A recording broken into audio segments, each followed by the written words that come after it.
دقيقة ونص. مبروك عليكم أهل سوريا، ترند جديد. غسلكن عقلكن، طوبزتوا طوبزوا منيحة. مبروك، تم إلقاء القبض على المحقق الذي صفع المغدور، الله يرحمه ويسامحه. ترند جديد. ورجوني المحقق بعد شهرين وين صار؟ ليش ما ورجيتونا صورته للمحقق؟ ليش مو ملبسينه مخطط للمحقق؟ المحقق شو بيحمل؟ شهادات حقوقية، شو معه إجازات حقوقية المحقق. شو عامل المحقق بحياته لصار محقق؟ هدول عناصر الداخلية، هدول عناصر خطاب أبو علب كولا، هدول عناصر الدالاتي والدباغ وحسين سلامة، هدول زعران الجولاني اللي جابوا وحطهم على راسكم. والله لا يخليكم تندموا على الأيام اللي عشتوها، أقسم بالله وأنا مسؤول على كلامي.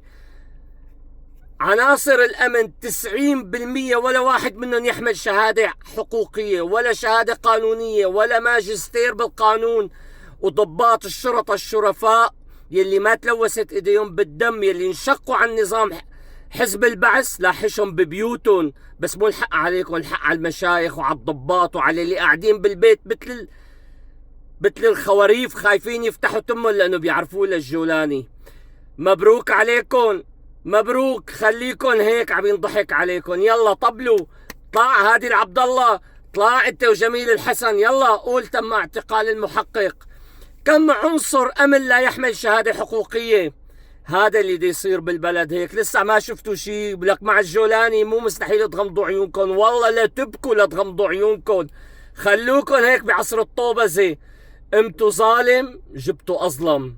خليكن هيك، لا في عداله حتحقق. والله اسفي سلام.